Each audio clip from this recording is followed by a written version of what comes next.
It's Indiana in the morning. It's WCCS 101.1 FM, AM 1160, and WCCSradio.com. I don't know. I still like you in a uniform. You look good in this suit. It'll come back here soon. It'll come back. Lieutenant Eric Slovinsky with us, Indiana Borough Police, joining us here today. Sirens and fire trucks moving around this morning. I thought that might trigger something in you. I felt like the dog on the back of the fire truck. His ears perked up. But you look nothing like a Dalmatian. You're more important though. Oh, listen to that. Listen to that.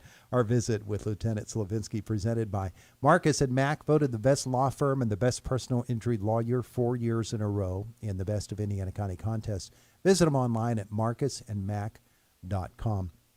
You know, you get to the summer of the year, and things get a little bit different around Indiana. Of course, IUP has been out of session here for about a month. They'll have things happening over the summer, but certainly not a big impact, though. Yeah, when the student body is here in force. But it's great to be able to talk with you about the way summers happen around here. There are so many festivals and events, and downtown is such a busy, busy place for you as a police officer and for the police force overall. It has its own challenges, doesn't it? It does. And it's, just like, our vast, overview of everything that we deal with.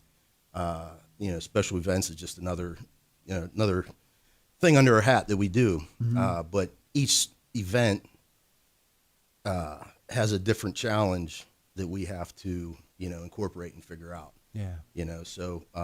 From the car shows downtown to the Pride event to, we got the big America 250 coming up this year. That's supposed to be pretty big. So, we're going to have all hands on deck for that, and hopefully, state police and IUP and, whoever wants to come help.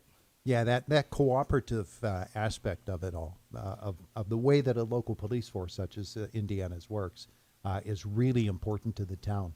Yeah, and just, over the past couple years since we developed this closer partnership, and even with the state, IU Patties and Homecoming have become so much easier to go through, because we're not getting overwhelmed. We get the calls and the presence spread out, so it's more like a regular weekend per officer, than coming in with 20 calls just yourself. That operational aspect of it all is something that has to be a work that develops over the course of years. There are lessons learned with every event, and I know that you probably get together afterwards as a force and as a team and decide, okay, this worked a little bit better than maybe that worked in the past, and we'll try to make this adjustment here, that adjustment there. There's a lot that goes on that we never see. That's so true. And behind the scenes, like the America 250 parade coming up, we've been starting planning on this since the beginning of the year. So it's not like we wait up until June, now to start planning for it. We've been, in talks with downtown Indiana and our partners, IUP and state police, trying to develop our ops plan for our department and incorporate it with them, and share it and so forth. This way we can have a smooth day. Yeah. And safe day.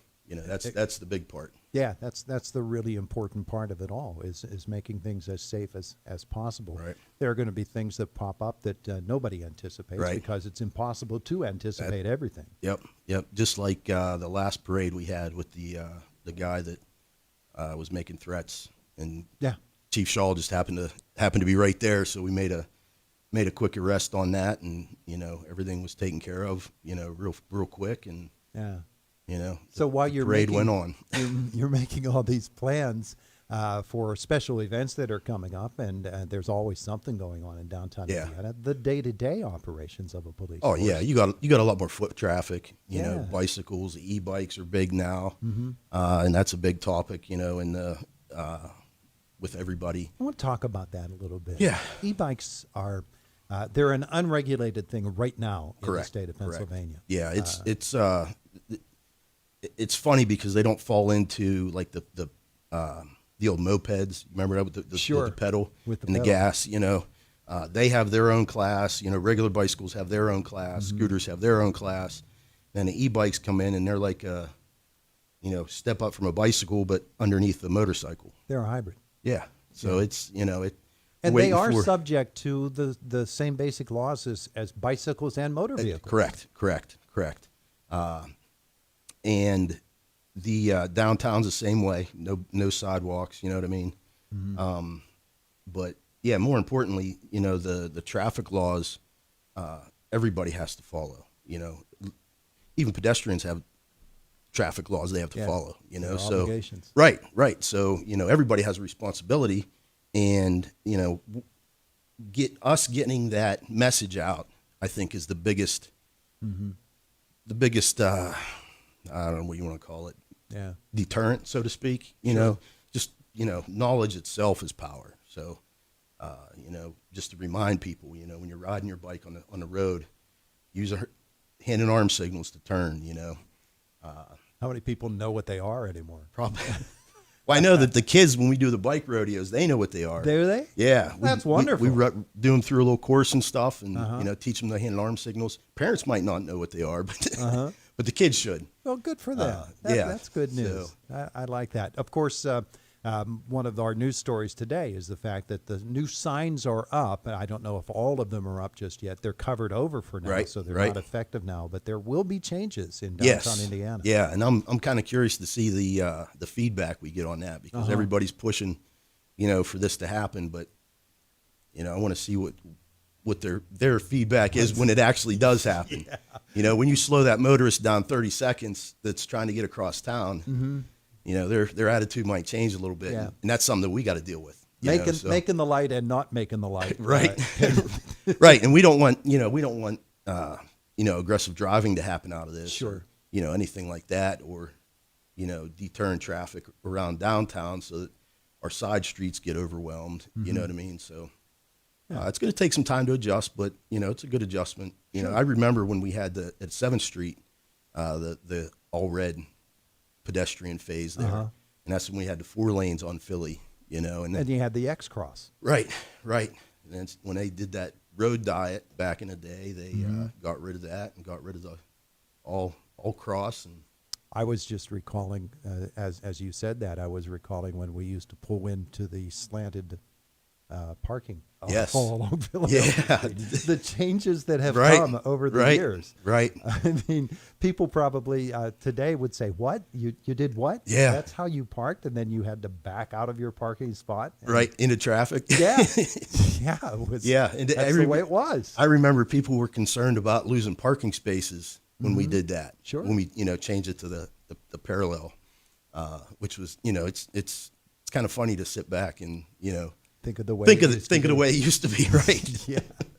Yeah. All of those things, of course, are things that concern police officers. Meanwhile, you're on the crime watch all the time. If something is happening that shouldn't be happening, you certainly want to know about that. And so as we enter into the summer, there are things that we think about. First of all, we think about kids out of school and the possibility one of them could dart out onto the street and chasing a ball. Right. And you think of people pulling up and suspicious vehicles and suspicious people in the neighborhood. Right. Everybody should be on the alert for that and be ready to call police. Right. Yeah, and the best thing that I can say is trust your gut. I mean, your gut feeling there is, if you're talking to somebody and you just get that funny feeling in your gut, then time to turn around or make your ways. But always say trust your gut because it's usually correct. Yeah. Yeah. So- There's a reason you feel a little Right. suspicious. Right. If it's God giving you a little jab saying watch out for this, or just your inner self saying it. Whenever the spidey sense kicks in, pay attention to it. That's it. Eric Slovinsky, Lieutenant, Indiana Borough Police, with us here today, and we appreciate your visit. As I said to Chief Shaw, when the signs become operational and the changes are officially made, we're going to get you all back in here and talk a little bit more about it because Yeah. it is something. Yeah, that and needs I to- wanted to touch on that a little bit. while we got a little bit of time here, you said that they're up and they're covered, which, you know, we want to have that through all of June here until we get everything else set up. And it's going to be rolling out at the same time.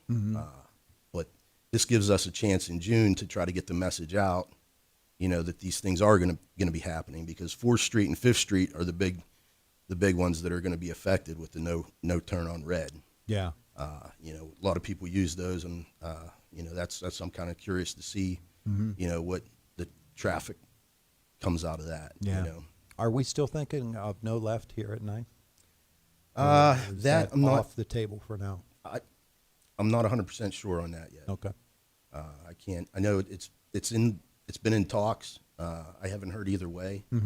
So it still may be something, you know, in the future here. We'll pay attention. Yeah. We'll pay attention. And meanwhile, we'll pay attention to everybody else out on the roadway. Keep everybody safe. That's it. Eric Slovinsky, Lieutenant, Indiana Borough Police. We appreciate your visit.